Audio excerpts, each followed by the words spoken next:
Mana jigarlar, Chernevkada Ikrom Beshbarmoqga keldim. Hozir birgalashib sizlar bilan mazasini ko'ramiz. Mana joylari. Sen jo'natishdimi? Ha, meni jo'natishdi. Nima qilib telefonga yursan, tez-tez ichkari kir. Klientlar ko'payib ketdi. Sunnat, bitta forma ber. Biko. Forma yoki Ikrom Beshbarmoq yetmadi, meni jo'natib yuborishuvdi. Ha, voy, chakrasiz ertirabdan beri kutaman. Yuring. Ko'rib turgan o'tog'ingizdan 6 ta bor. 9 ta xonamiz bor. O'rtoqlar bilan kelsangiz, chiroyli choyxona qilib bera olamiz. Uni ustiga libboy ovqatni zakaz qilsangiz, zakazlarga ham ovqat pishirib beryapmiz. Qozog'istondan yovoy balo olib kelyapmiz.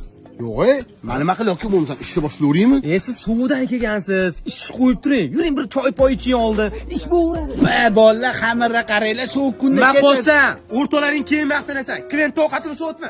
Qara yoqqa. Sunnat, qaramaysanmi? Ovqatimiz shirin ekanmi? Zo'r ekan, aka, gap yo'q. Kamchiliklar yo'qmi? Bor, akangga bitta choy olib kelgin. Xo'p. Aka, bloger edingiz-a? Ha, blogerman. Gap yo'q lekin.